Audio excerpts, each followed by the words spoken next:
penser ensemble qui reprend l'initiative théorique sur des problématiques de l'heure, qui nous concernent en tant qu'Africains, mais qui nous concernent en tant que résidents et habitants de cette planète.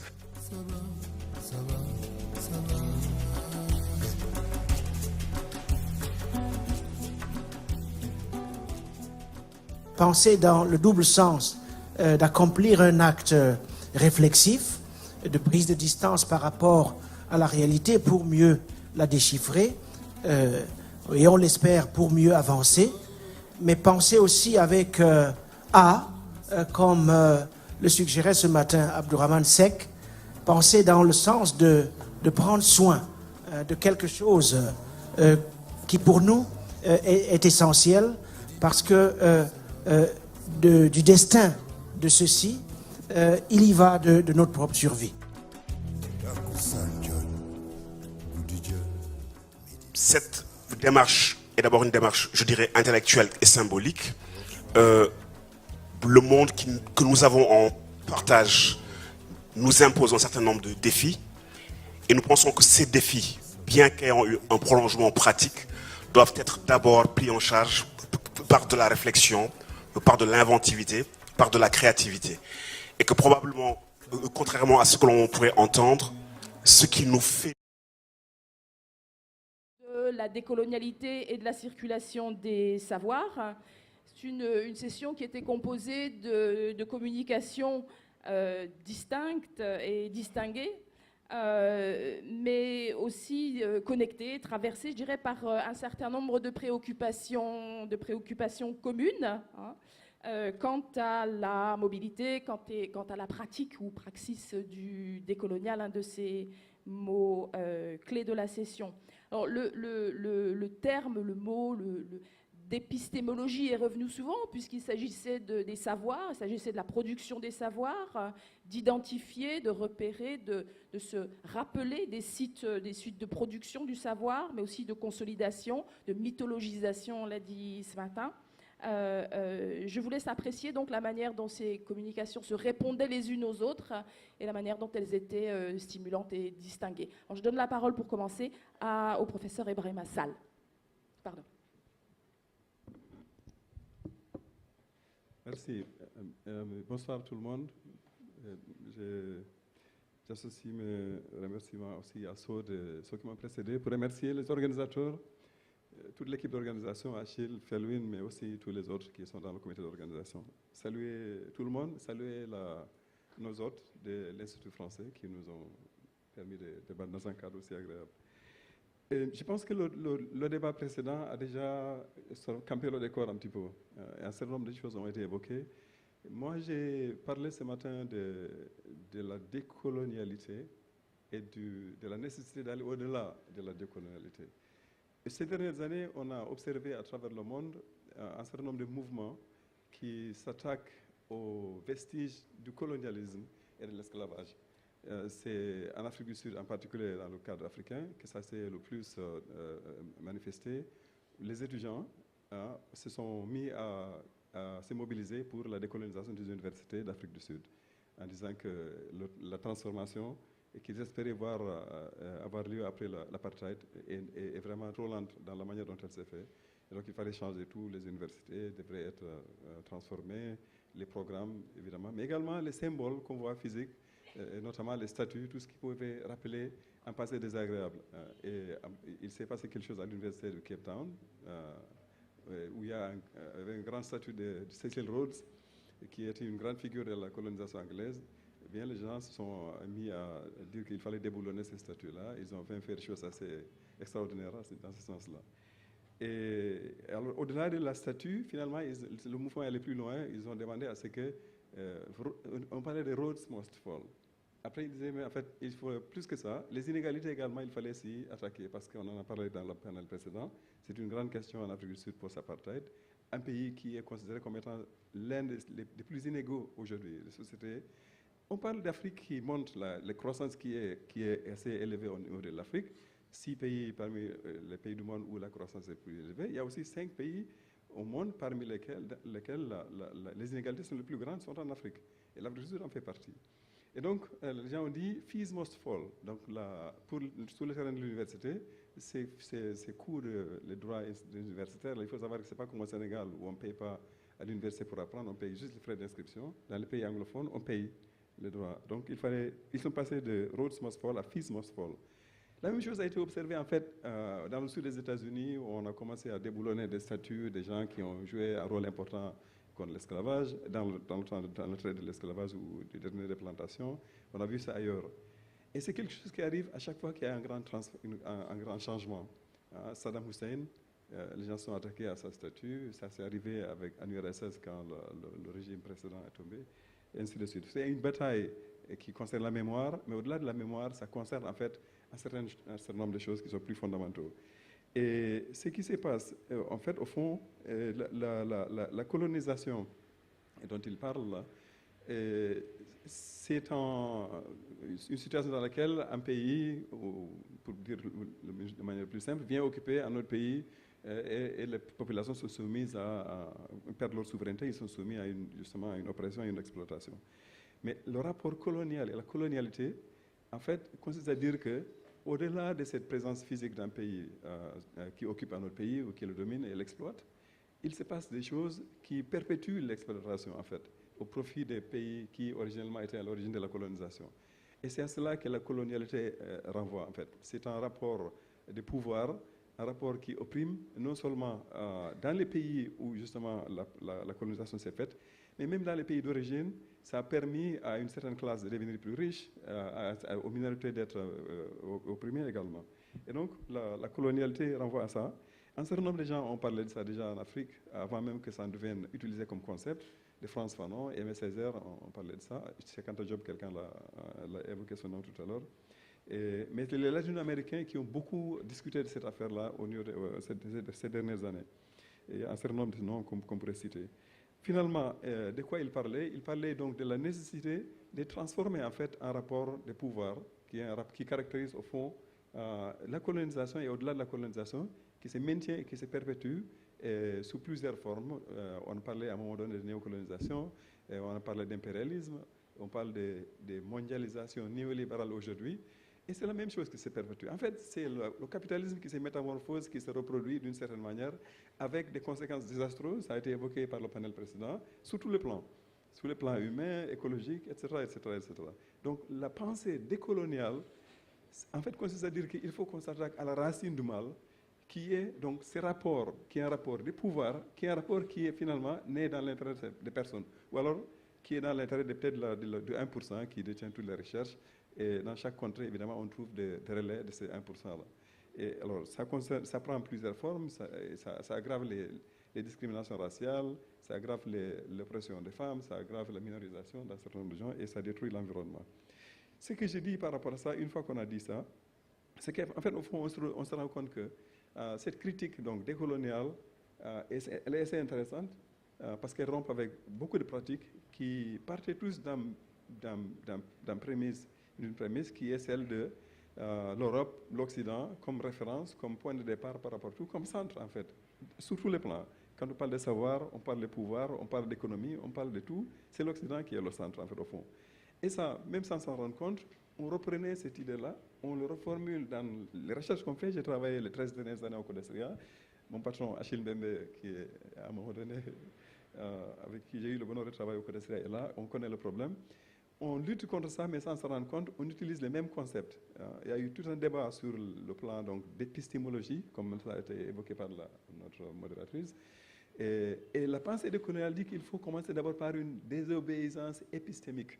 C'est sur ces plans-là qu'il faut commencer le combat. D'abord, la manière de comprendre les choses, la manière d'analyser le monde, la manière de lire en fait le monde.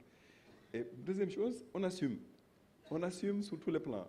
On est africain, ou on est femme, ou on est noir, ou on est dans le sud, dans tous les cas.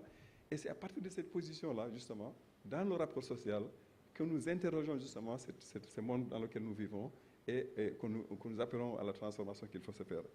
Alors, ce qu'il faut dire, c'est que je pense que la pensée décoloniale tend quelquefois à perdre de vue le fait qu'en fait, au fond, c'est le capitalisme qui est non seulement présent partout, mais qui est attractif, comme disait Françoise, mais le capitalisme est dynamique, il est extrêmement dynamique.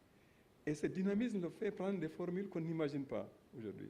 Et je pense qu'il faudrait donc aller peut-être au-delà du décolonial pour pouvoir saisir cette nature évolutive du capitalisme dans ses formes actuelles. La deuxième chose, c'est que ça renvoie quand même à une chose qu'on a déjà connue. On a parlé à un moment donné donc de la théorie de la modernisation, et puis qui a été critiquée de plusieurs manières par les théoriciens de la dépendance et les autres. Et puis c'était le postmodernisme. Et on parle de transmodernisme maintenant. Là également, on dit, bon, le postcolonialisme, c'était quelque chose qui a intéressé beaucoup de monde, des théoriciens du postcolonialisme dans cette salle-là même. Les Indiens ont beaucoup travaillé là-dessus, les subalternes et les autres. Après, on dit que le postcolonialisme n'est pas allé assez loin. Et donc, maintenant, au fond, c'est la pensée décoloniale qui permet d'aller au fond des choses là. Moi, je dis que c'est quelque part un petit peu réactif aussi. Et en même temps, ça permet ça limite en fait le propos et j'ai l'impression qu'on peut être plus imaginatif. Dernière chose que je veux dire, c'est que une fois qu'on aura dit ça, la question fondamentale, c'est de savoir et après, et quoi, hein? Quelle société se dessine, qu'est-ce qu'il faut construire, quelles nouvelles utopies fonder. Le socialisme, comme parlait Bachir, est une possibilité. Mais ce qu'il faut dire, c'est que les penseurs de la pensée décoloniale eux disent que ce n'est pas des alternatives. Ils ne raisonnent pas en termes d'alternatives. Parce que raisonner en termes d'alternatives, c'est encore prendre un point de repère et on se situe par rapport à ce point de repère-là. C'est prendre l'Occident, encore une fois, pour le dire simplement, comme le point de repère principal et puis après on pense au reste. Là. En fait, il faut penser en termes d'options qui s'offrent à nous. Hein? Penser en termes d'options. Pour quelle option pourrons-nous aller? Et là, il faudrait utiliser toutes les ressources dont nous disposons et tous les moyens qui sont disponibles, les moyens de pensée, y compris donc la pensée prospective, qui prend comme point de départ le fait que cet avenir-là, il est ouvert, quoi. Et que c'est l'action des humains par rapport justement aux différentes situations dans lesquelles nous vivons et aux différentes options qui se présentent à nous, qui permettent d'avoir le bonheur auquel on peut aspirer, ou à la limite, si on ne fait pas ce qu'il faut, d'évoluer vers la catastrophe en quelque sorte. Et j'espère que l'intelligence humaine est assez grande pour nous faire évoluer vers le bonheur plus tôt. Merci. Merci, professeur. Alors, d'une certaine manière, Olivia Rutazibois, vous aviez répondu ou vous avez pris le relais de cette interrogation en proposant de penser le au-delà, hein, c'était le beyond du titre. Vous avez proposé dans votre manifesto une manière d'enchaîner sur ces questions. Voilà. Bonsoir à tout le monde. Je suis très très contente d'être parmi vous. Je n'ai pas l'habitude de parler en public en français. Normalement, c'est la langue de la famille. Je ne sonne pas très intellectuelle en français non plus. Donc, j'ai écrit un tout petit truc et je vais essayer de vous raconter mon histoire, ma vision sur la décolonialité, quelques stratégies qui s'imposent à nous. Et c'est surtout d'une position de diaspora en Europe, en fait. Et donc, mon invitation pour vous, c'est de voir de quelle manière les idées se rejoignent aux défis qu'on retrouve plus spécifiquement au continent, ou bien là où il y a des grandes différences. Et bon, voilà, c'est une occasion de discuter. On nous a donné la mission impossible de résumer en 5 minutes tout ce qu'on avait dit ce matin en anglais, mais voilà, je vais quand même essayer. Et comme je vous ai dit, je vais lire, comme ça je ne dérape pas trop. Je vais commencer au lieu avec la théorie et tout ça. J'ai décidé de vous raconter très courtement 3 illustrations, 3 vignettes, disons, pour illustrer avant d'analyser ou de donner un cadre de réflexion. Donc, première vignette. On écrit l'année 2013 en classe avec mes étudiants. Donc, j'enseigne en Angleterre en études d'aide au développement. On démorçait la crise Ebola et les différents appels des ONG, des célébrités, tout ça en Angleterre, qui nous incitent d'envoyer un SMS pour contribuer, genre 3 pounds, pour envoyer des médecins et des médicaments dans la région. Première, j'ai dit que c'était très court. Deuxième vignette. On écrit l'été 2015. Le parlementaire européen Guy Verhofstadt, belge, est en train de fulminer au Parlement européen contre son collègue grec. Il fulmine qu'il n'y a pas d'alternative et qu'ils doivent accepter les conditions d'austérité pour continuer de jouir de l'aide des institutions suite à la faillite du pays après la crise économique financière européenne. Troisième vignette. On écrit aujourd'hui.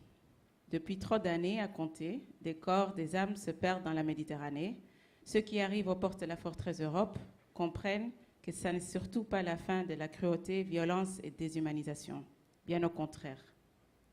Ceux qui sont venus avant eux peuvent y bien témoigner. Entre-temps, l'opinion publique européenne, prenons même la plus progressiste, celle gentille, n'arrive pas à pousser sa réflexion de solidarité au-delà de l'imaginaire de l'hospitalité, du don et de la générosité.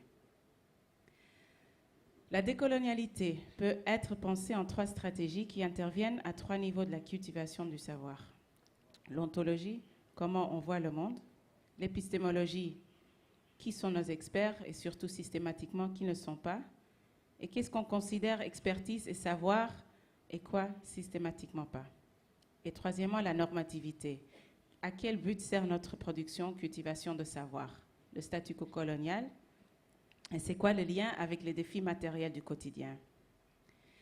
La décolonialité appelle respectivement à démythologiser, donc on parle de l'eurocentrisme qui nous est présenté comme l'universel, de défragmenter et reconnecter des histoires qui nous sommes trop souvent présentées comme séparées, et la question du point de départ. Où est-ce qu'on commence l'histoire? Et ce choix, à qui sert-il? Deuxièmement, de désilencier. Et troisièmement, de anticolonialement décoloniser.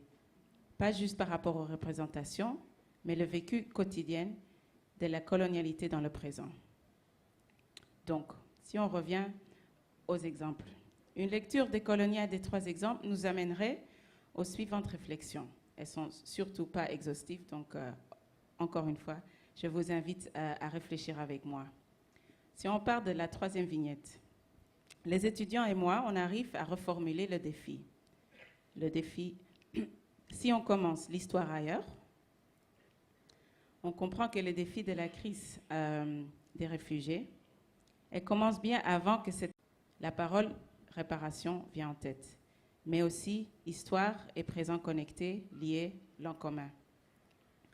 Aussi bien on comprend que les gens ne meurent pas de pauvreté, mais de la logique de frontières, tellement normalisée dans la façon de comment on comprend notre monde, mais qu'ils meurent du fait qu'ils n'arrivent pas à simplement prendre l'avion, à s'installer en Europe, créer leur vie, contribuer, participer à la société de leur nouveau chez eux, permanent ou temporairement. Vignette 2. La crise européenne et le traitement des Grecs. La décolonialité et l'impératif de désilencer nous fait comprendre qu'il n'y a rien de nouveau. Les échos des discours menés contre les pays africains dans les années 80 avec les programmes d'ajustement structurel jusqu'au présent viennent en tête et nous apprennent que ça n'a pas marché, mais pas du tout. Et que les expériences africaines pourraient vraiment aider les questions planétaires économiques. Par contre, le lien n'a jamais été fait, à aucun moment. Ça nous permet de continuer les fautes du passé et aussi sont des occasions de solidarité et d'inspiration mutuelle ratées, manquées. La première vignette. Ça, c'est le problème avec la technologie. De la même façon, en ce qui concerne la crise Ebola, on comprend qu'il ne s'agit pas de dire qu'il ne faut rien donner, mais de comprendre qu'on n'aurait pas adressé le problème de fond. Quand on commence l'histoire ailleurs, plutôt, on tombe de nouveau sur ces problèmes des projets d'ajustement structurel, pour comprendre qu'on ne meurt pas d'Ebola aux États-Unis ou en Espagne, mais aussi que même si en Europe, ils aiment bien se présenter comme les sauveurs potentiels de l'Afrique, le rôle des Occidentaux, plus important, a toujours été et continue à être celui du violateur, lié intimement à la source de la souffrance africaine. Le paradoxe du pyromane pompier, quoi. Et on comprend qu'il faudra réfléchir plus sur comment contribuer à changer les lois, par exemple internationaux, sur les droits de propriété intellectuelle, votés au Parlement occidentaux, globaux, qui empêchent l'accès aux soins médicaux au quotidien. Ils ne devraient même pas se déplacer pour faire ça. Je pourrais continuer encore, mais il me manque du temps, donc j'en finis ici. Une lecture et un activisme décolonial de ces 3 vignettes nous proposent une toute autre image, un duquel on peut peut-être comprendre la tâche, mais aussi opportunité immense de ne pas juste décoloniser nos savoirs dans l'abstrait, mais comment ça nous permet de penser des solutions radicalement différentes, ou si on ne les a pas encore trouvées, ces solutions, comprendre là où peut-être on doit arrêter de continuer à chercher les solutions. Merci.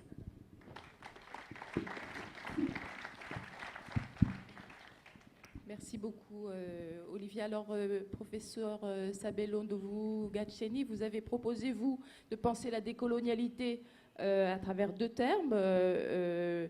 La réhumanisation, rehumanization, and remembering were the two terms that you proposed to think decoloniality. Vous avez pensé ces deux termes, vous avez présenté en anglais, vous allez donc nous représenter en anglais ces deux processus. Et puis Jenny Pai le traduira pour nous et pour la salle. Thank you. I will speak in another language, which is English, and I will try to intervene at three levels in the process, trying to dispel this idea that decoloniality is actually dealing with the past, and I want to present it as another way of thinking about the present and the future. And I want to do so by thinking about three areas of intervention which are brought forward by decoloniality. And the decoloniality in this context, it seems to be in agreement with other forms of thought which actually agrees that what we are facing at the moment is an epistemic and a systemic crisis. And the challenge is how do we move forward beyond this epistemic and the systemic challenge, and what are the areas of intervention in which we need to intervene. And the decoloniality project offers us three domains of intervention. The first one is the domain of power. And that domain of power, the decolonial approach actually says to us, we need to understand the constitution, the invention and the constitution and the configuration of the present architecture of power in order for us to change it. You need to understand it first. And it actually says, what is it that is at the center of the constitution of the modern global power structure?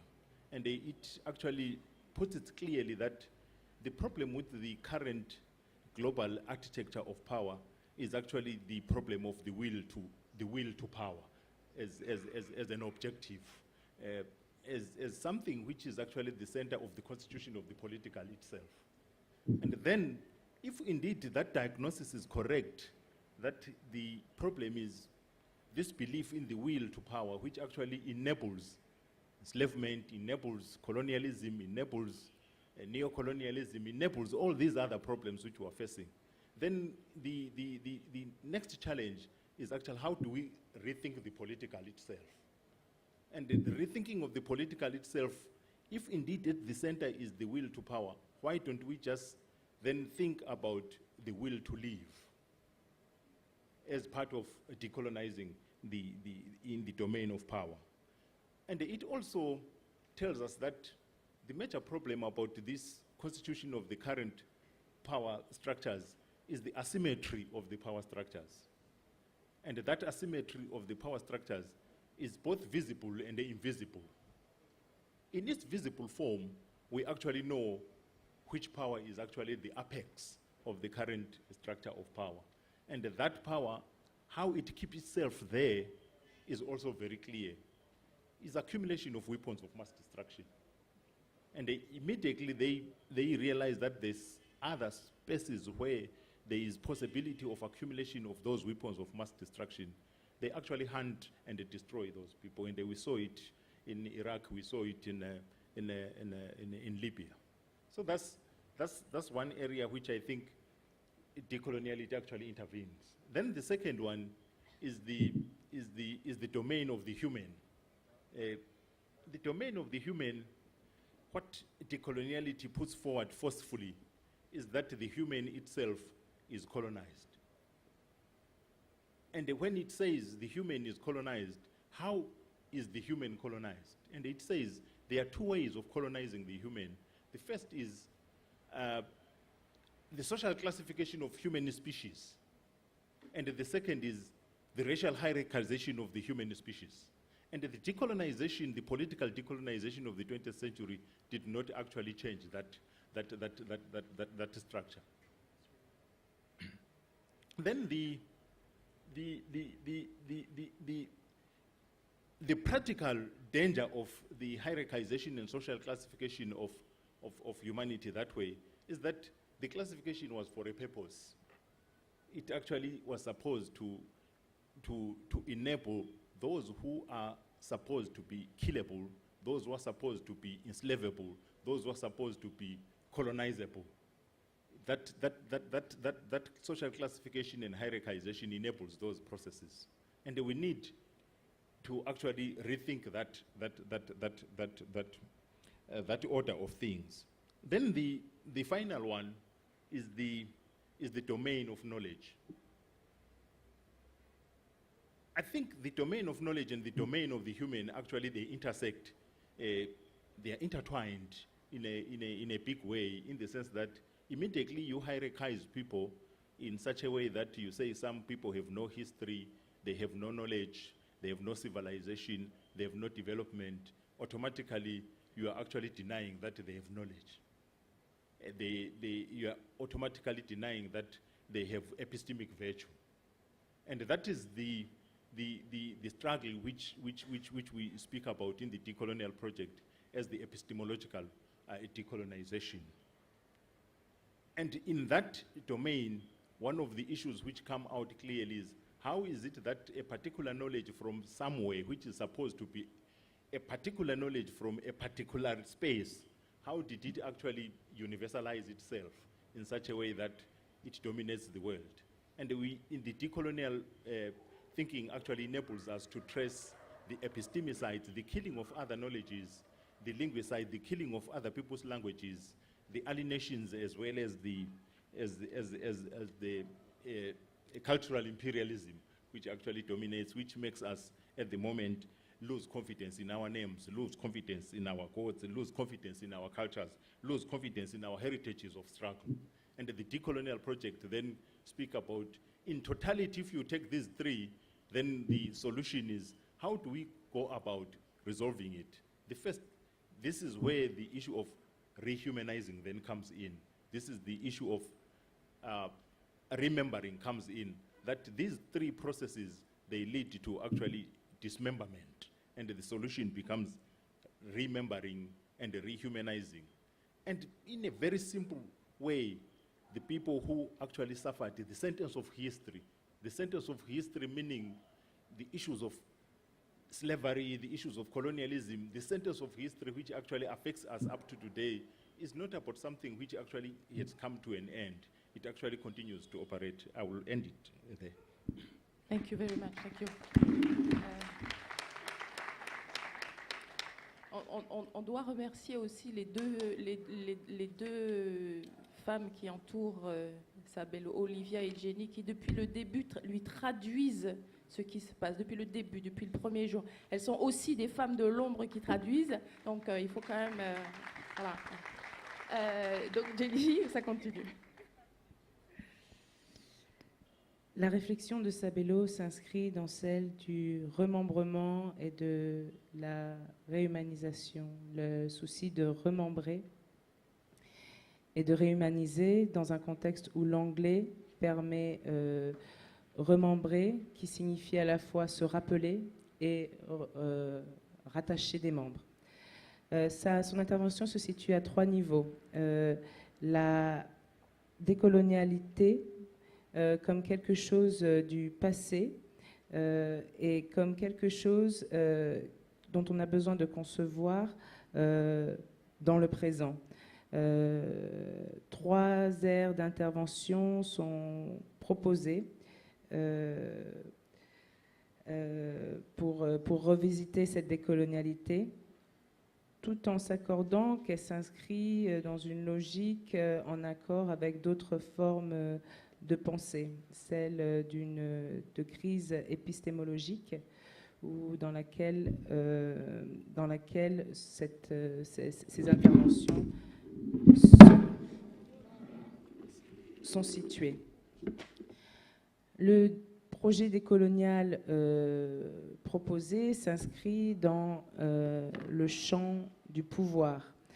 Et une des premières interventions est celle de comprendre, la nécessité de comprendre la constitution, la configuration de l'architecture mondiale et actuelle du pouvoir. Le problème se situe en effet, par cette lecture, on s'en rend compte, le problème se situe dans une volonté de pouvoir qui demeure au centre de la constitution du politique. Si le diagnostic est correct et que le problème est cette volonté de pouvoir, il devient alors une volonté de pouvoir qui permet des néocolonialismes et autres problèmes similaires. Si ce concept est correct, un deuxième volet d'intervention s'impose, celui de repenser le politique et de repenser cette volonté de pouvoir en une volonté de vivre. Une volonté de vivre qui devient alors partie prenante de ce projet de décolonialité. La conjoncture actuelle de cette structure de pouvoir est à la fois visible et invisible. Et il est important d'interroger comment ces structures parviennent à se maintenir afin de pouvoir envisager d'autres possibilités de reconstruction. Un deuxième champ auquel il a été fait référence, c'est le champ de l'humain. Le champ de l'humain a été colonisé. Comment? Par deux méthodes. Une première, ça a été la classification sociale de l'humain. Mais la deuxième, ça a été la hiérarchisation de cet humain. Un danger critique de cette classification, de cette hiérarchisation,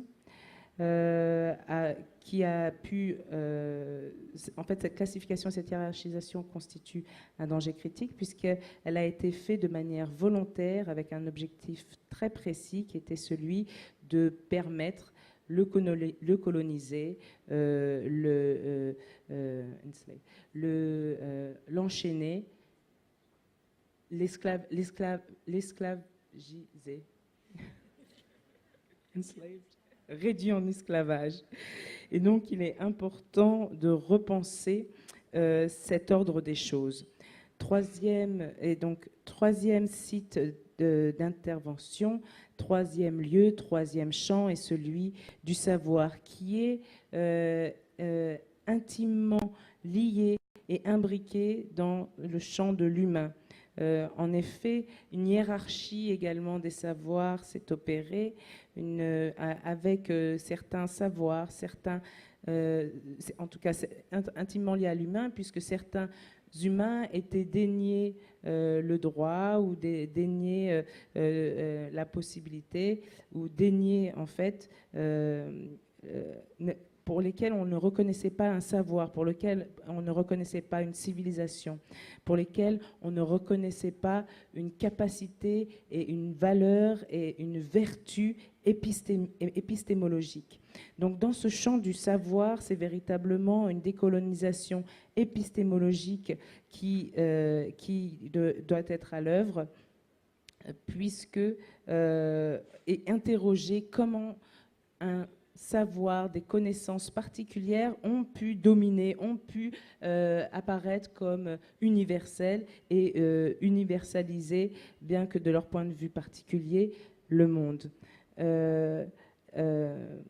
La question donc de l'impérialisme et comment on est parvenu à faire perdre confiance à certains peuples en leur civilisation, en leur langue, et comment une fois cette question posée, on parvient à résoudre la suggestion qui est faite ici est une solution de réhumaniser et de remembrer, remember, c'est-à-dire rappeler et ramener des membres dispersés, écartelés ensemble, donc à la fois pour contester cet écartèlement des membres et assurer ainsi le rappel, le souvenir de l'humanité.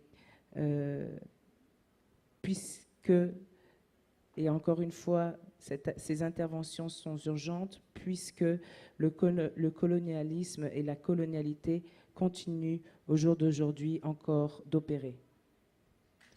Merci Jenny. Super.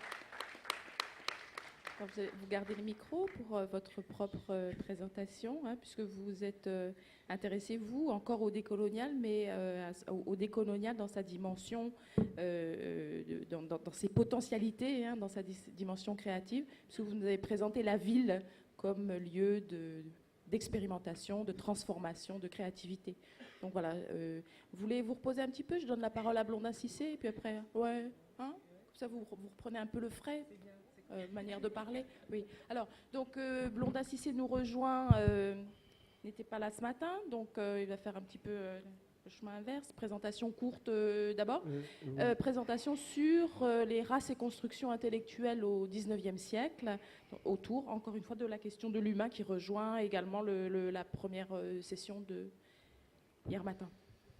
Voilà, je voudrais commencer d'abord par remercier les organisateurs, Féluine, Achille, ainsi que le staff. Ils ont bien compris que l'émancipation n'est pas une affaire de héros solitaires. C'est l'œuvre de cette communauté-là qui se joue des enfermements identitaires, des assignations. Et là, je vous renvoie à Fabien Eboussi Boulaga. Alors, donc, comme vient de le préciser Lydie, moi, je vais prendre le sens inverse. Et il peut paraître plus périlleux de commencer par affronter un public avant d'aller en atelier. Voilà. Et c'est pour ça que je vais rapidement résumer mon propos à travers une ou deux questions. D'abord, pourquoi ce titre ? Cela procède d'un constat symptomatique. Un constat symptomatique si on sait que la symptologie est définie comme l'étude ou la recherche des signes avant-coureurs de la maladie. En sorte qu'ici, le projet que nous posons ne peut être inscrit que dans un schéma qui va de la perte de la santé à une santé recouvrée. Pourquoi ? Parce que je constate qu'il y a une prolifération de discours d'énoncés et d'attitudes stigmatisant l'autre, différents, de plus en plus dans notre monde.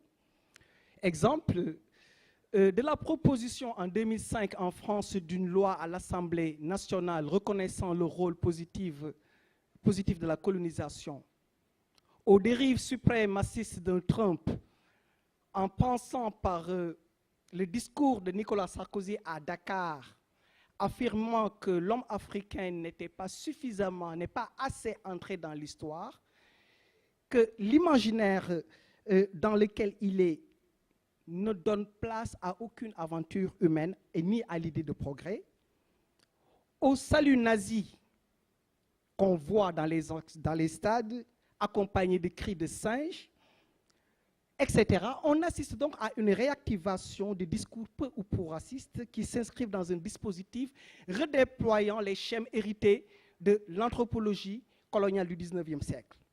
D'où notre intérêt pour le concept Foucaultien de dispositif. Parce que Foucault définit le dispositif comme un ensemble résolument hétérogène, composé d'énoncés, d'aménagements architecturaux, d'énoncés philanthropiques, moraux, philosophiques, en un mot, du dit et du non-dit. Pourquoi ce concept de dispositif m'intéresse? Parce que je fais partie de ceux qui pensent que le rôle de l'intellectuel n'est pas de dire ce qu'il faut faire ou comment il faut le faire. Mais l'intellectuel a pour rôle de redessiner la carte du pensable.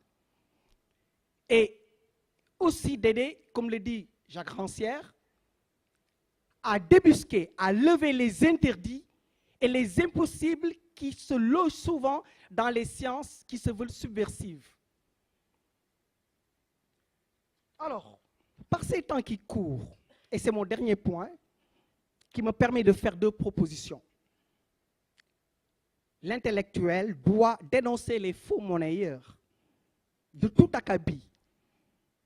Ceux qui sont capables, le faux monnayage est défini par Nietzsche comme ceux qui sont capables, les faux monnayeurs, de transformer la noirceur la plus obscure en blancheur la plus éclatante. C'est dans les Gai Savoirs parlant du christianisme pendant des religions. Puisque en ce qui nous concerne, le travail ne peut être effectif que lorsque nous commencerons à dénoncer les impostures et ces escrocs de toutes sortes, cravatés ou enturbanés. Parce que chez nous d'abord, il y a des pesanteurs obscurantistes et aliénantes qui empêchent le décollage. On parle de décollage conceptuel, on parle de décentrage.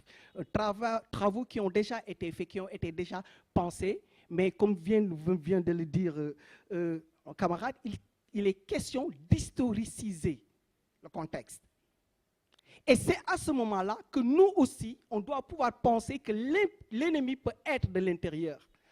Parce que c'est tout le sens aussi de la critique que Kwame Anthony Appiah adresse au post-colonial, en disant que le post-colonial exprime la condition de ce qu'il appelle méchamment l'intelligentsia comprador, c'est-à-dire ce groupe restreint d'écrivains, de penseurs qui jouent les intermédiaires dans le négoce des produits du capitalisme mondial avec la périphérie. Il nous faut donc, voilà, ça c'est mon premier point. La deuxième proposition, c'est contribuer à l'avènement d'un nouvel humanisme, décomplexé, s'inspirant des traditions ancestrales, de la même manière que l'humanisme européen s'est appuyé à un retour sur la tradition gréco-latine. Il nous faut donc réhabiliter le génie ancestral, le génie du paganisme, titre que rappelait Mamadou Diouf, l'empruntant à Auger, dont l'un des principes fondamentaux apparaît dans presque toutes les contributions qui ont été faites jusqu'ici. L'un de ces principes, c'est la loi de la participation. Il faut nous réconcilier avec cette loi de la participation au nom de laquelle nous avons été exclus de la rationalité. Et c'est ça qui, je termine sur ça, qui permet de me rappeler les propos d'Abdourahmane Seck. On discutait récemment et il me parlait de la charte controversée du Mandé, qu'elle soit une charte controversée, mais il y a un principe qui est énoncé et qui est fondamental. Toute vie est une vie. Et c'est ça que les philosophes politiques n'ont pas compris. Je vais terminer par ça. C'est-à-dire que lorsqu'ils parlent de la pluralité humaine, ils essaient de penser peut-être toutes les logiques, les logiques de partage du sensible. Mais il faut aller au-delà de ces logiques et intégrer même d'autres logiques que nous ne comprenons pas, qui nous dépassent et qui nous environnent. Et que donc, la question, je suis complètement d'accord avec vous, est une question fondamentalement politique. Voilà. Et donc, nous devons réintroduire du sens, réinventer les utopies et voir que l'utopie ne procède pas de l'imagination, mais plutôt de l'expérimentation. J'espère qu'on aura l'occasion de revenir sur certains points que je n'ai pas pu aborder. Et je vous remercie. Super. Merci. Merci Blondin Cissé. Merci d'être resté dans les temps. Je gesticule aussi parfois parce qu'il y a du vivant ici sur ce plateau. Donc ce serait paradoxal d'être en train d'écraser du vivant pendant que nous parlons de vivant. Donc ce n'est pas pour vous, c'était pour la vie autour. Donc, Jenny, je vous donne la parole pour 5 minutes et puis après on ouvrira la discussion à la salle, à l'amphithéâtre. Merci beaucoup. Et merci beaucoup du break, Lydie. Je suis très heureuse d'être ici. L'année dernière, j'ai vu par les médias sociaux cette scène et aujourd'hui, je suis assise. C'est un grand honneur et un grand merci à Achille et Felwine pour l'invitation. Les discussions de ce matin et la contribution que j'ai cherché à apporter s'inscrivent de manière un peu parallèle à la discussion, au thème de décolonialité, puisque j'y suis arrivée à travers une réflexion de sujets, d'individus, d'opérateurs de nos sociétés qui, pour moi, présentaient un potentiel décolonial. Ces opérateurs, ces individus, ces faiseurs de changement, c'est ceux que j'aime appeler comme les transformeurs créatifs. Ce sont ceux qui, je pense, participent à ce travail de réinvention des utopies qui vient d'être mentionné à travers leur pratiques artistiques, esthétiques, mais plus généralement pratiques inscrites dans la créativité qui s'allonge de tout ce qui est propriété immatérielle. Donc on va au développement des apps jusqu'à le secteur des arts et de la culture et qui est marqué par des logiques nouvelles puisque ce sont des pratiques créatives qui relèvent d'un travail de l'imaginatif et un travail de l'interactif. Ce qui, je trouve, extrêmement intéressant avec ces personnalités-là, ces transformeurs créatifs, c'est qu'ils nous offrent et nous donnent à voir des visions autres de ce qu'on peut être en tant qu'urbanité africaine aujourd'hui. Ils nous proposent des visions, mais non seulement ils les proposent, mais ils déploient des moyens afin de réaliser ces visions. Donc des discours, des récits, mais également des pratiques alternatives qui s'inscrivent véritablement à la fois dans le collectif et dans le relationnel. Il y a une question d'expérimentation, on s'essaye en se recréant soi, en exprimant une individualité particulière, que ce soit dans le champ de la mode, que ce soit dans le champ du design, que ce soit dans le champ de l'architecture, des arts numériques. On voit une nouvelle génération qui cherche à redéfinir ce qui est, selon ses propres termes, selon ses propres références, donc ancré dans un réel particulier, local, tout en parlant au monde. Je pense notamment à la dernière ligne de Seraka, Célie Rabican, dont certaines tenues sont intitulées Yoff, sont intitulées Felwine, à l'honneur de notre hôte aujourd'hui, et qui rappelle que on peut créer tout en puisant dans notre patrimoine qui nous est propre et quelque part représenter notre ville. Les moyens donc de leur vision, mais également quelque chose qui je trouve est assez singulier, et c'est le deuxième point que je souhaiterais étayer dans cette brève contribution, c'est ils permettent en fait de développer ces pratiques à travers ce que j'aimerais appeler un alphabétisme de l'espace, un alphabétisme spatial, une connaissance, une capacité à saisir le réel et à traduire ce réel en des discours, encore une fois, en des récits, en des pratiques qui donnent à voir ce qui est, ce qui pourrait être. Ils ont un attachement à la ville, je disais Célie Rabican, je parlais d'autres membres de ce collectif comme Ibaku qui vont systématiquement hashtaguer Dakar Ambassador ou le collectif Dakar Creatives. Il y a vraiment un attachement réel à la ville à travers ce travail d'exploration. Donc on parlait hier, il y aura plus tard une discussion autour des écritures, de nouvelles formes d'écriture. Voici de nouvelles formes d'écriture, mais également de nouvelles formes de lecture. Et c'est ce à quoi je fais référence en parlant de cet alphabétisme de l'espace. Une capacité de développer à partir d'une connaissance informée, une connaissance endogène profonde, un imaginaire qui se nourrit et qui permet de nourrir d'autres histoires, d'autres récits, tout en offrant également, si je regarde plus de l'autre côté de la créativité avec les Fab Labs, les Coworking Spaces et les Creative Hubs, apporter des réponses concrètes à des questions d'aujourd'hui, de leur réel, de leur société.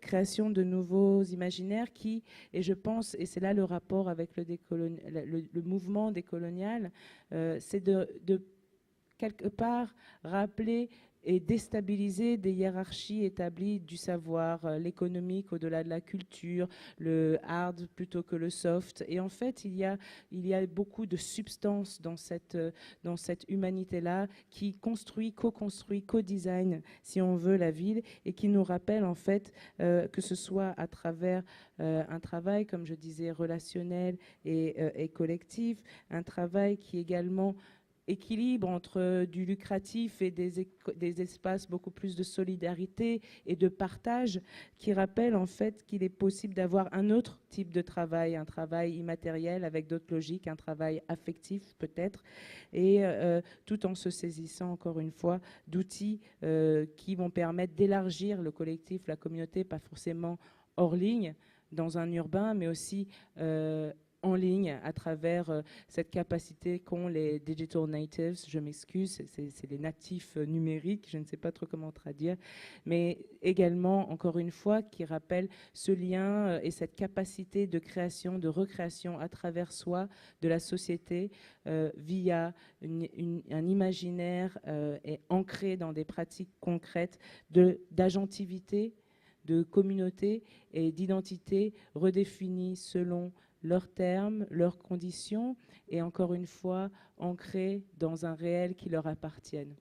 Merci.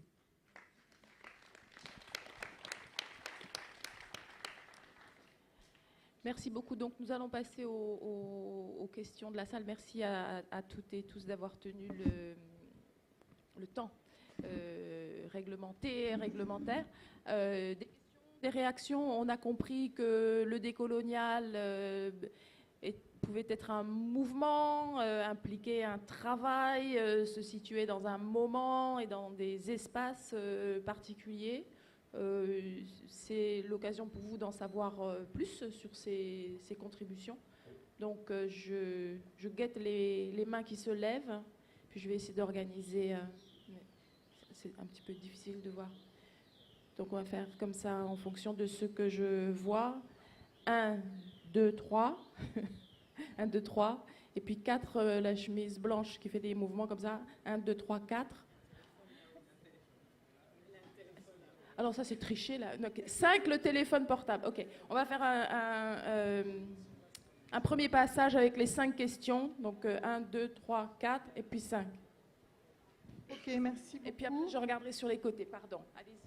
Merci beaucoup.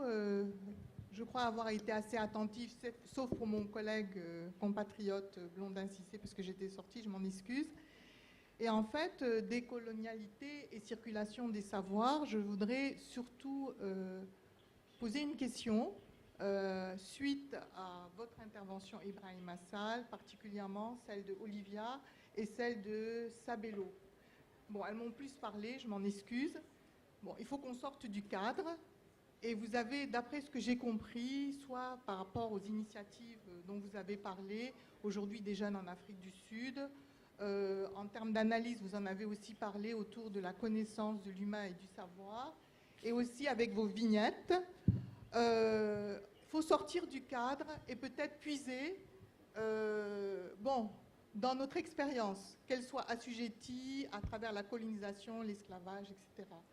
Et ce qui m'a intéressée avec les vignettes, justement, et comment on va faire pour que vous qui vous représentez un peu, bon, pas vous, excusez-moi, Ibrahim Assal, mais j'étais là toute la journée hier. C'était le continent africain représenté au niveau artistique et intellectuel, mais aussi au niveau des diasporas. Et j'étais en train de me dire, je fréquente un peu un labo de recherche en France, et j'étais en train de me dire, OK, on est à Dakar, vous prenez un peu d'oxygène, vous soufflez un peu, les diasporas, mais comment on va faire pour que, dans cette condition planétaire où on ne veut pas marginaliser le repenser sur nos réalités continentales, comment on va faire pour que les intellectuels et les artistes d'ailleurs, et notamment de l'Occident, pensent moins en termes de pouvoir, et pensent moins aussi en termes d'avoir, mais en termes d'être. Parce que, effectivement, Lionel Manga, en parlant de la logique du vivant, enfin plutôt de la réalité du vivant, et les autres intervenants, nous parlent beaucoup de l'être.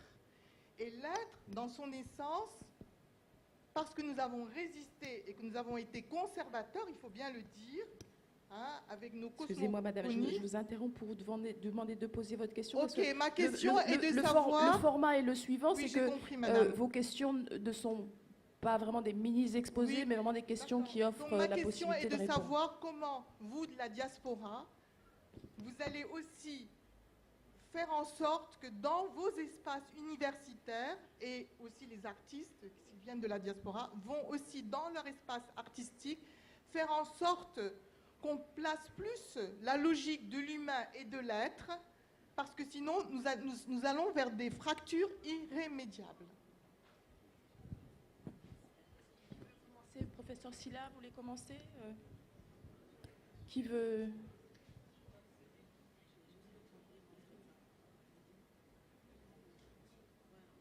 Ah oui, j'ai dit 1, 2, 3, 4, 5, j'ai oublié. Alors la deuxième question, c'est Madame en blanc, juste là. C'est la fatigue qui commence.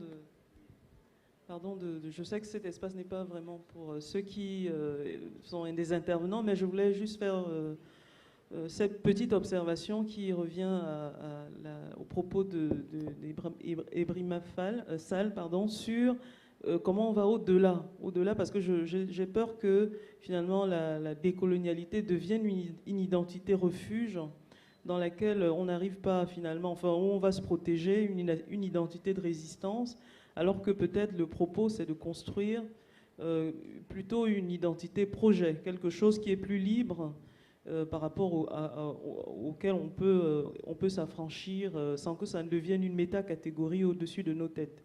Je pense qu'il faut être prudent par rapport à ce qu'on essaye de reconstruire ici à Dakar. La deuxième observation, qui est aussi une question qui me semble importante, c'est dans la question de la production de la connaissance et des espaces de classement en fait de la connaissance, qui me semble très important. Nous devons en être conscients.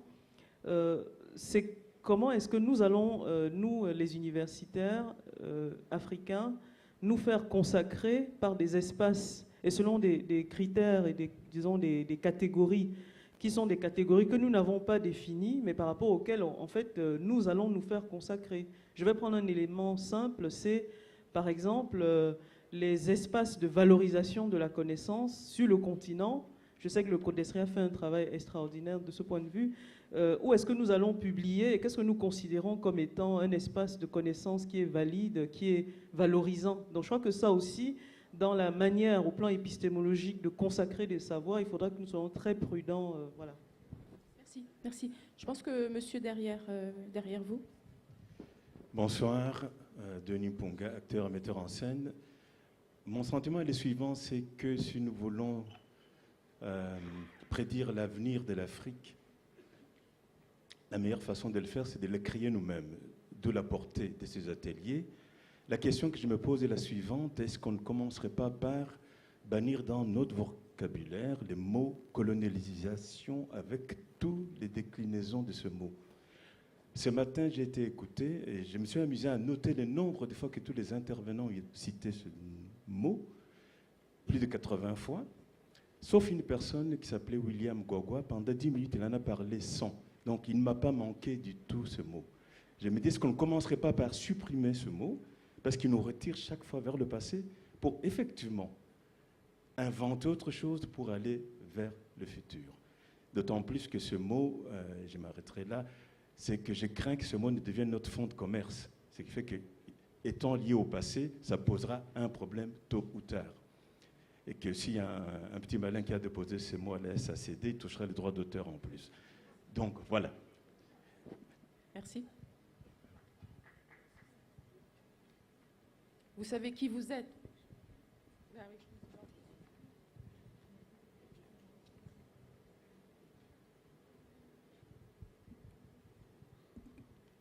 Bonsoir, merci. Je suis Pierre Dombet, artiste. Moi, j'ai un souci par rapport à la langue. Est-ce que tous nos concepts... Par rapport à, pardon ? À la langue. Là, on s'exprime en français, en anglais. Où on est, il y a Charanta Diop a commencé un travail autour des langues. Est-ce que ça ne commencerait pas par la langue? Alors, ma question est la suivante. Est-ce que le travail... Alors, je m'adresse aux universitaires sénégalais. Est-ce que le travail de Charanta Diop par rapport à la langue continue? Et la deuxième question s'adresse aux anglophones qui sont plus avancés par rapport à ça, puisqu'il y a des artistes, des écrivains anglais qui ont décidé de ne plus écrire en anglais, d'écrire dans les langues locales. J'aimerais avoir leur retour par rapport à ça. Merci. Il nous reste la question du téléphone portable du dessus. Alors bonsoir tout le monde. Moi c'est Yankoba Baldé, artiste, rappeur. Ouais. J'ai entendu des termes comme décolonialité, colonisation, formation, éducation, humanisation, ouais, paix, population. Moi ma question c'était juste pour comprendre un peu pourquoi nous, on n'a pas eu la chance d'apprendre. Par exemple, ici au Sénégal, il y a Cheikh Ahmadou Bamba qui a laissé ici des hassidas. Par exemple, à la Médina, là où j'habite, il y a les jeunes qui ont eu la possibilité d'aller dans les daras pour apprendre les hassidas. Et comme on est dans un monde où chacun essaie de vivre en paix. On est à la quête de la paix partout dans le monde. Et ces jeunes que je vois à la Médina, là où j'habite, qui ont la possibilité d'avoir cette connaissance, je vois comment ils se comportent dans la société. Et moi, je n'ai pas eu cette chance, puisque je ne suis pas issu d'une famille où on amène les enfants dans les daras. Et je me demande, comme ici on parle d'éducation, de formation, tout ça, voilà, pourquoi aussi ne pas aller prendre cette savoir pour l'amener dans les lieux où les gens qui ne sont pas issus dans les familles, qu'on apprenne les hassidas pour qu'ils puissent en bénéficier. Moi, ma question, c'était ça. Merci beaucoup. Ouais. Donc, un éventail de questions absolument pertinentes pour la session sur la question de la consécration, du pouvoir parisien de validation des savoirs, sur ce au-delà du décolonial, sur le programme, le potentiel peut-être révolutionnaire du décolonial, sur les déclinaisons du mot et sur la terminologie et la méthodologie décoloniale. Et sur, j'entends aussi la récupération, dans son sens le plus neutre, des savoirs indigènes. C'est une question qui touche au décolonial aussi, dans le cas particulier du Sénégal de Cheikh Anta Diop et la revalorisation de Cheikh Anta Diop comme un penseur non seulement sénégalais mais aussi global. C'est une question qui nous a déjà traversé les esprits ici. Donc voilà, des questions tout à fait pertinentes. Je vous invite à y répondre en fonction de vos propres intérêts. Professeur ? Merci à tous ceux qui ont posé ces excellentes questions. Plusieurs choses. La première, comment aller au-delà? Je laisse répondre la question posée à la diaspora. Mais comment aller au-delà? Je pense que c'est justement le grand défi, en fait, au fond.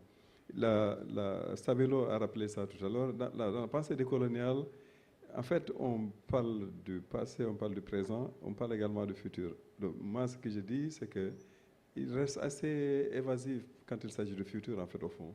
Parce que dans la plupart de ceux qui en ont parlé, ils reviennent à dire, finalement, au fond, il y a des choses qui se passent au niveau des mouvements sociaux. Et si on regarde de plus près, on trouverait des réponses à certaines choses. On trouverait d'autres manières d'organiser la société, etc., etc. Mais la réflexion n'est pas très, à mon sens, très avancée par rapport à ce qu'il faut imaginer après. Sauf si on prend quelqu'un comme Bachir, encore une fois, a parlé de socialisme, Samir Amin parle de la nécessité de construire une nouvelle civilisation. En fait, au fond, il dit que pour lui, le développement, c'est ça. Il faut construire une nouvelle civilisation en tenant compte de tout ce qu'on a comme problème avec la civilisation actuelle. C'est-à-dire que toutes les critiques écologistes, féministes, racistes, anti-impérialistes, tout ça là, on prend tout ça en compte et puis on y ajoute tout ce qu'on veut et puis on construit une nouvelle civilisation. Et en fait, si on comprend le développement comme ça, même l'Occident a beaucoup de progrès à faire. Et je pense que un peu ça, c'est une indication. Mais Samir ne se définit pas comme penseur décolonial. Il est là et il y a plein de gens. D'ailleurs, c'est un débat qui est très nouveau en Afrique, pour dire la vérité. Il est en Amérique latine depuis un certain temps. Il est venu par l'Afrique du Sud, surtout. Mais au niveau du Corazé, on n'a jamais lancé un programme sur le décolonial. C'est pas pour dire que ce n'est pas pertinent, mais je dis seulement qu'il y a eu beaucoup de manières de penser et d'imaginer, d'analyser ce qui se passe et d'imaginer le futur qu'il faut dire. Et très rapidement, les universités, ça c'est une question à laquelle je suis particulièrement sensible. Effectivement, la transformation que les gens dont ils parlent en Afrique du Sud, en fait c'est le problème qui est posé un peu partout. On a hérité des institutions qu'on a continué à faire fonctionner comme on les a trouvées, en fait au fond. Les programmes sont à peu près les mêmes. Quelqu'un parlait de validation, c'est exactement les mêmes problèmes qui sont posés. Il faut savoir être inscrit dans une certaine discipline, au champ disciplinaire, et se faire reconnaître et légitimer là-dedans, sinon on n'a pas le boulot de toute façon. Et puis publier dans les revues qui sont reconnues comme étant les revues internationales, et aspirer dans cette université-là à être d'abord un plus élevé, un professeur, associé professeur, etc. Mais l'université elle-même va être classée de mieux en mieux. Donc il y a tout un tas de mécanismes qui font qu'on est un petit peu pris au piège dans cette affaire-là. Et pourtant, il faut savoir sortir de ça. Parce que si je reprends la question, la toute dernière, là, où on parlait de Cheikh Ahmadou Bamba, effectivement, une des choses que la pensée décoloniale dit, c'est qu'il y a eu de l'épistémicide. Il y a tout un tas de savoirs qui ont été annihilés par la pensée, par le rapport colonial, en fait, au fond. Et on nie la pertinence des savoirs et d'un système d'institutions. Et la plus vieille université au monde est africaine. Elle est au Maroc, elle délivre encore des diplômes, elle a été fondée par une femme. Ce qui s'est passé avec le contact avec l'Occident, on a éclipsé en fait les institutions qui existaient et les savoirs qui existaient. Et il y a maintenant beaucoup de travaux là-dessus. Ce que la pensée décoloniale dit, c'est que ces travaux-là, quand on s'y intéresse, tout au plus ce qu'on fait, on les prend comme objet d'étude. On veut savoir comment penser chez Ahmadou Bamba, mais on réfléchit à ses écrits comme un universitaire formaté de manière très classique. On ne prend pas le savoir avec la reconnaissance qui lui est due, et puis comme un savoir avec lequel il faut dialoguer, ou des intellectuels avec lesquels il faut dialoguer. Il faut lire les travaux de Ousmane Kane, par exemple, sur les intellectuels norphones, ou l'œuvre de Bachir sur la philosophie africaine, l'encre des savants, est sortie tout récemment. Voilà, donc il y a beaucoup de choses, je pense qu'il faut dire. Et en fait, le tout, c'est de connecter tous ces savoirs-là et faire revivre la pluralité, évoluer vers ce que certains appellent le pluriversalisme. Hein, mais tout ça ne dit pas, en fait, comment ça va se faire concrètement et surtout quelle société ça nous donne. Mais je pense qu'on a eu une idée par rapport à ce qu'on a entendu tout à l'heure là. Mais c'est aussi le rapport, c'est bien que ça vienne d'un rapport, cette intervention-là. Il est reconnu maintenant qu'effectivement, les dépositaires du savoir, les intellectuels, ce n'est pas seulement ceux qui ont passé par les universités et ont des diplômes. Ce n'est pas les seuls qui sont capables de tenir un discours sur la société, ce n'est pas les seuls d'ailleurs qui disent les choses les plus intéressantes. Et c'est d'ailleurs les gens qui sont les moins influents. Hein. Dans une bonne chanson de rap touche beaucoup plus de monde, a plus d'impact dans la vie des gens qu'un livre universitaire qui va être lu par très peu de gens. Ça ne veut pas dire que le livre n'est pas important de le faire, mais je pense que ce qui est bien, c'est de justement savoir qu'on n'est pas les seuls et qu'on soit un peu moins... Quelqu'un a parlé d'ailleurs dans la pensée décoloniale de la nécessité d'une humilité épistémique. Et je pense que c'est une notion, pour moi, que je trouve très pertinente. Alors oui, alors, pour les panélistes, vous n'êtes pas obligés de tous et toutes répondre aux questions. On n'est pas à l'école où chacun doit prendre la parole. Mais si vous vous sentez inspiré, répondez, on aura un deuxième heure. Ces questions, différentes questions ne s'adressent à moi, pas à moi, mais je ne peux pas ne pas prendre la question sous un autre angle. Parce qu'on parle beaucoup de décolonialité. Et moi, la question que je me pose, c'est que est-ce que la décolonialité peut-elle avoir lieu là où il y a la vie nue? Peut-elle avoir lieu là où la force sur laquelle nous devons compter pour construire l'avenir est en train de mettre sa vie en danger? puisqu'il semble que deux seules alternatives semblent s'offrir à cette jeunesse.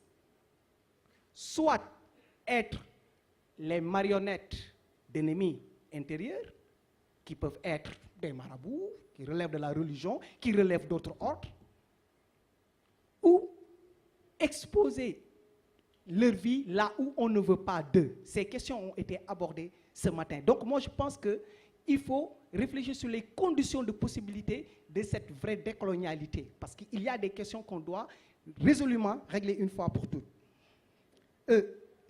Pourquoi j'ai utilisé ce concept de vie nue? Ce concept de vie nue qu'Arendt a employé et qui est repris par Agamben, lui permet de parler d'un droit qui existait dans la Rome antique. Homo sacer. L'homo sacer était celui que l'on pouvait tuer, qui pouvait être tué par n'importe qui, mais qui ne pouvait pas faire l'objet de sacrifices religieux. De sacrifices religieux.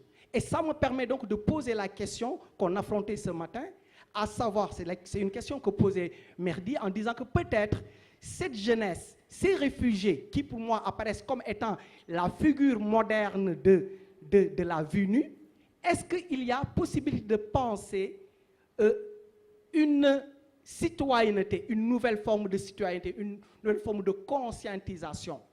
Parce que ceux-là, je pense, ne peuvent pas, la citoyenneté, disons simplement, ne peut pas émerger là où le sujet a des problèmes pour vivre, là où il n'a pas de droit, il n'a presque pas de droit en Europe. Et il met sa vie en danger.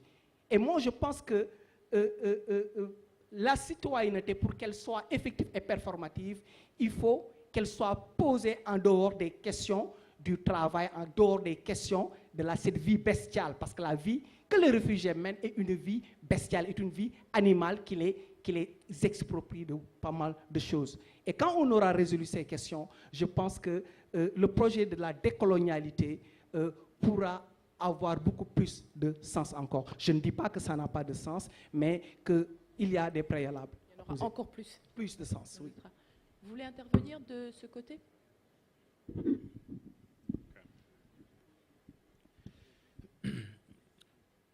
Let me reflect on some of the questions as they were translated to me. Starting with the one on access to education. I think that's in the South African context, that's a very topical issue at the moment. That's actually a demand that education become a right rather than a privilege. And the demand is always linked to the anti-apartheid and the anti-colonial struggle, that it was actually a promise by the liberation movements that the doors of learning will be opened. And when they came to power, they did not deliver that good. And that becomes perhaps specifically a South African challenge, in the sense that South Africa, born in 1994, is born already into a neoliberal dispensation compared to other African countries who in the 60s, which in the 60s and the 70s were able to offer, they were able to increase access to education until they were constrained by the collapse of the economies and also the rise of neoliberal. So the debate is, when the students are saying they are demanding free education, we've actually tried to put it forward as a demand for higher investment in education. In other words, a demand for using our common word, decolonize the budgeting itself, so that a large part of the budget actually goes into the education sector, in line with, in the South African context, with the National Development Plan, which actually demands that we want to develop a knowledge-driven society. And the challenge which we put to the government is then that if you want a knowledge-driven society, then you need to pay for it. And that is the reproduction of society. So it's it's not a course in the true sense of the word. It's actually part and parcel of the idea of a developmental state. That will be my comment on that one. Then the second issue which was raised, the issue of indigenous knowledges, as well as the issue of the relevance of the scholarship of Cheikh Anta Diop. As a historian, I read Diop and others in an empathetic rather than sympathetic way. Empathetic in the sense that they actually inaugurated what we call restitutive scholarship, which is actually important for the decolonial project. And in the morning when I was actually intervening, I spoke about the decolonial project having at the center the issue of recovery of some of the knowledges which are actually displaced from the academy. And I think Diop actually played a major role, because one of the things, they were actually responding to a particular question of the denial that African people had history. And they successfully proved that we had history.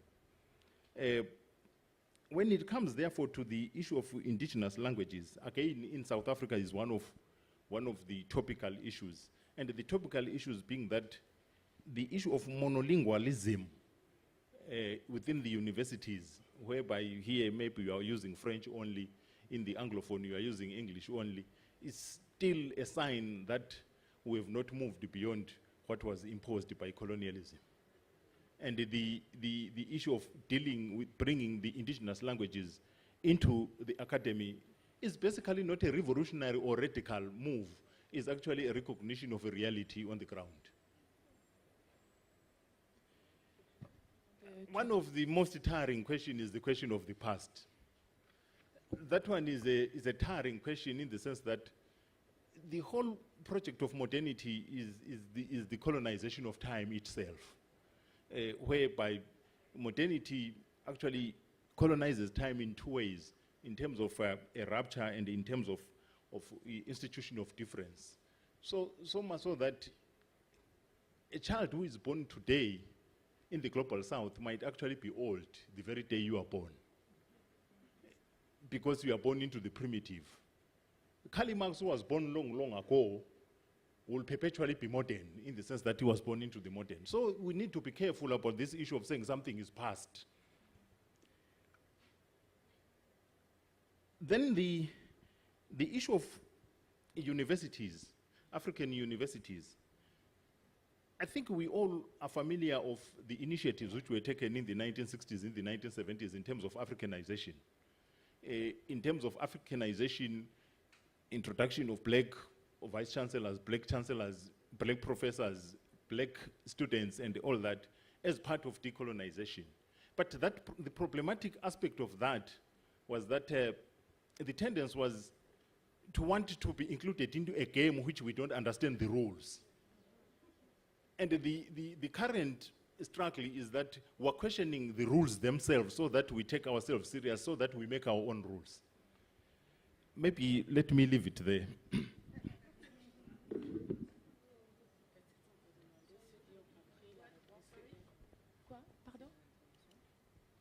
On va peut-être traduire brièvement juste les points principaux, si vous voulez, je peux le faire. Enfin, ça va.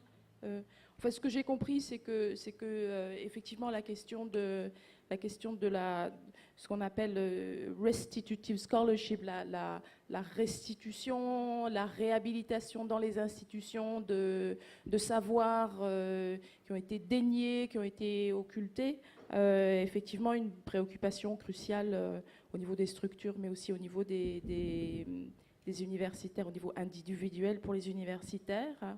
Un autre problème qui nous touche ici et qui est reflété par exemple en Afrique du Sud, dans le cas particulier du professeur, est celui du monolinguisme, c'est-à-dire que les études de français pratiquent le français, les études de tradition nationale le font en anglais, et les langues qu'on appelle en anglais indigenous, le terme est indigène, la traduction plus littérale, sont considérées comme appartenant à des sphères plus marginales. Le professeur prend aussi l'exemple d'un enfant qui naît dans le sud global, d'un enfant qui naît et que l'on dit jeune, mais qui en fait peut être très vieux au moment même de sa naissance, dans le sens, si j'ai bien compris, qu'il est chargé d'une histoire et d'un passé au lieu et moment de son apparition sur la Terre. Puis finalement, le professeur interroge enfin, nous invite à faire attention à ce qu'on dit quand on dit que quelque chose, qu'un discours, qu'une figure appartient au passé, parce que de dire simplement qu'il appartient au passé, c'est de le cantonner dans une archive qui ne pourrait plus être réactivée. En tout cas, voilà ce que j'en ai compris pour être efficace. Bon, je vais essayer de répondre peut-être à les questions, parce que je crois qu'il y en avait plusieurs qui touchent à l'être diaspora. Est-ce que ça pourrait signifier... Disons que je vais essayer de peut-être répondre à la question dans le sens, pas forcément qui doit faire quoi, parce que déjà l'être diaspora peut être très différent de première génération, deuxième génération, si on a grandi dans sa famille propre ou bien si on a vraiment été bien ancré dans la vie européenne, si on a l'opportunité de revenir souvent au continent ou rester là. Je crois que ça change beaucoup. Par contre, le défi que je comprends de la décolonialité, et c'est quelque chose qui ne touche pas seulement aux diasporas, c'est de vraiment très bien comprendre que le défi ne devrait pas être de nouveau exprimé d'une façon, genre une tâche universelle ou uniforme ou homogène. Là, je crois qu'il y a un grand départ avec les autres essais qu'on a eus dans le passé de repenser nos sociétés. Et donc, concrètement, par exemple, pour moi, en étant une personne de la diaspora avec un certain pouvoir, une personne qui enseigne des jeunes qui viennent un peu partout de la planète, toutes les couleurs de l'arc-en-ciel, qu'est-ce que ça veut dire d'amener la décolonialité, mais pas juste décolonialité en général, mais par exemple mon attachement à mon continent dans cette classe. Et un exemple très concret, très bref, c'est que mes premières années maintenant, au lieu de commencer la discussion sur le développement, comment on va aider l'Afrique, je leur fais lire d'abord Aimé Césaire pour qu'ils comprennent pas juste ce qui s'est passé avec le colonialisme, mais ce côté du vécu de cette violence qui fait encore partie du présent, même aussi de quelqu'un de mes étudiants, et de valoriser ce type de connaissances, pas juste le personnage qui n'est pas blanc et qui n'est pas du présent ou qui n'est pas du continent européen, mais la figure d'Aimé Césaire, mais aussi les différents registres qu'on va mettre en avant comme connaissances que systématiquement on a exclues de la réflexion de cette violence coloniale, que ce soit l'esclavage ou jusqu'au présent. Qu'est-ce que ça veut dire, par exemple, si on essaye de réfléchir à ça du fait qu'on doit vraiment repenser qu'est-ce qu'on considère comme expertise d'un côté institutionnel? Je dois dire que là, il peut y avoir des solidarités, mais aussi il ne faut pas qu'on soit très naïf en pensant que les problèmes sont les mêmes pour les chercheurs en Europe et les chercheurs en Afrique, parce que ce n'est pas le cas. Mais quelque part, je crois que le défi aujourd'hui, comme vous l'avez dit, qu'il faut changer le jeu et au moins avoir un jeu où nous, les Africains, on définit les règles. Aujourd'hui, on voit qu'aussi en Europe, avec la néolibéralisation extrême de l'université, on sait que c'est un système qui ne va pas continuer. Parce que même la qualité de savoir qu'on produit, vraiment, c'est du n'importe quoi. Parce que c'est quantité, ce n'est pas forcément qualité. C'est vraiment le recyclage tout le temps. Bon, j'exagère un peu, mais juste pour dire que potentiellement, on a un défi commun. Mais voilà, c'est quand même important de comprendre que jusqu'à présent, pour moi, par exemple, c'est plus facile de publier quelque part juste parce que mon nom est attaché à une université anglaise que de mes collègues ici en Afrique. Mais je crois quand même qu'il y a des espaces où on devrait réfléchir à ça ensemble parce que c'est une maladie qui touche la qualité du savoir et l'incapacité de vraiment pluriversaliser cette savoir. Et je crois que c'est un défi qui est quand même qui est partagé.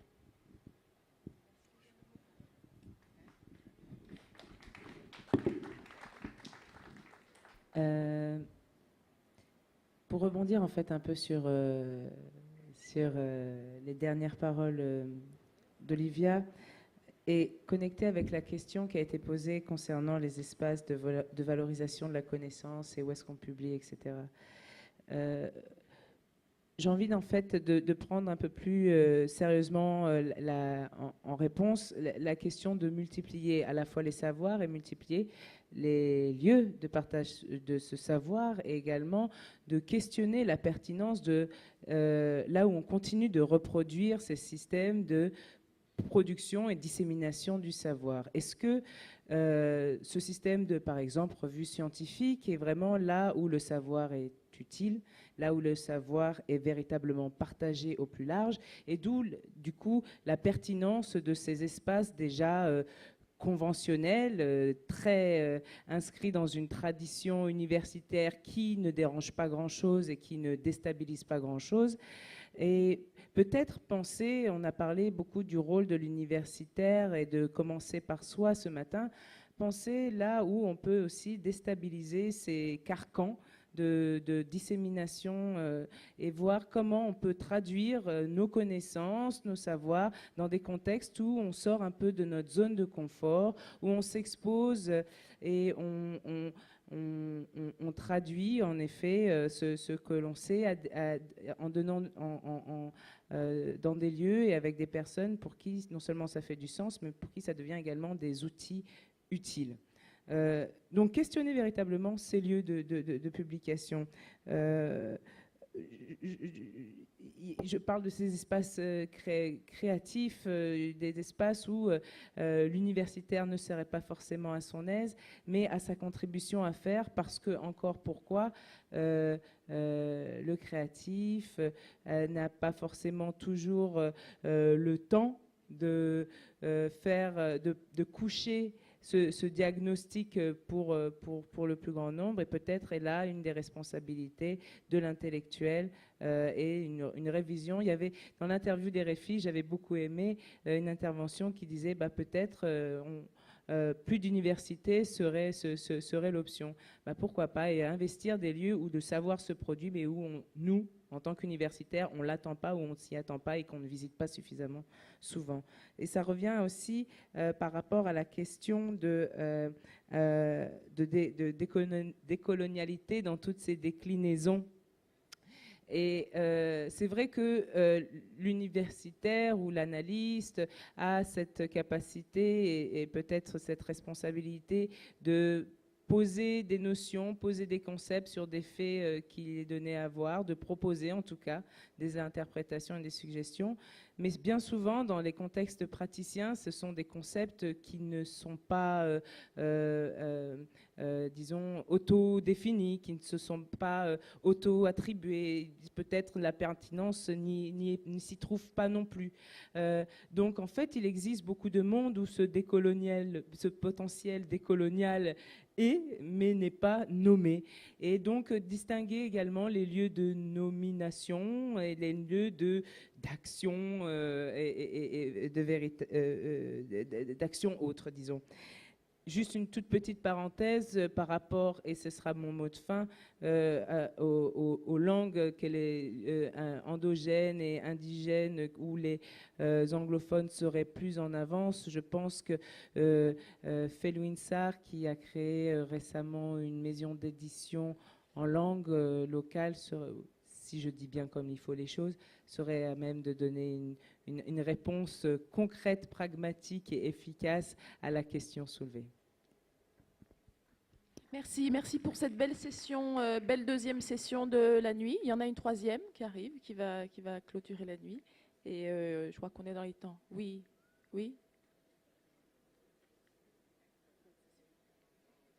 il y en a encore une troisième et une quatrième. Mais la quatrième, c'est demain, c'est déjà demain, puisque c'est après minuit. Donc,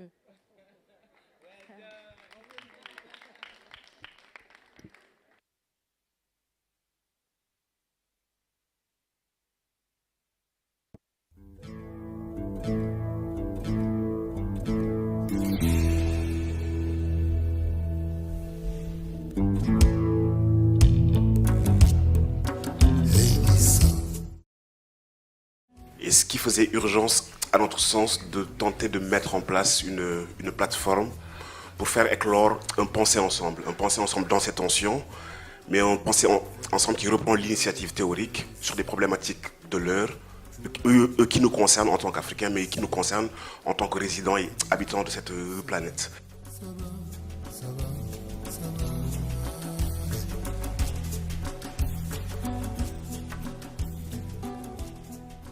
Penser dans le double sens d'accomplir un acte réflexif, de prise de distance par rapport à la réalité pour mieux la déchiffrer, et on l'espère pour mieux avancer, mais penser aussi avec comme le suggérait ce matin Abdourahmane Seck, penser dans le sens de prendre soin de quelque chose qui pour nous est essentiel, parce que du destin de ceci, il y va de notre propre survie. Cette démarche est d'abord une démarche, je dirais, intellectuelle et symbolique. Le monde que nous avons en partage nous impose un certain nombre de défis, et nous pensons que ces défis, bien qu'ayant eu un prolongement pratique, doivent être d'abord pris en charge par de la réflexion, par de l'inventivité, par de la créativité. Et que probablement, contrairement à ce que l'on pourrait entendre, ce qui nous fait défaut et ce qui manque, c'est un déficit de réflexion et de prise en charge de nos problématiques. Nous avons agi dans plusieurs directions, mais peut-être était-il temps de faire une pause dans l'action et d'interroger les catégories à travers lesquelles nous agissions.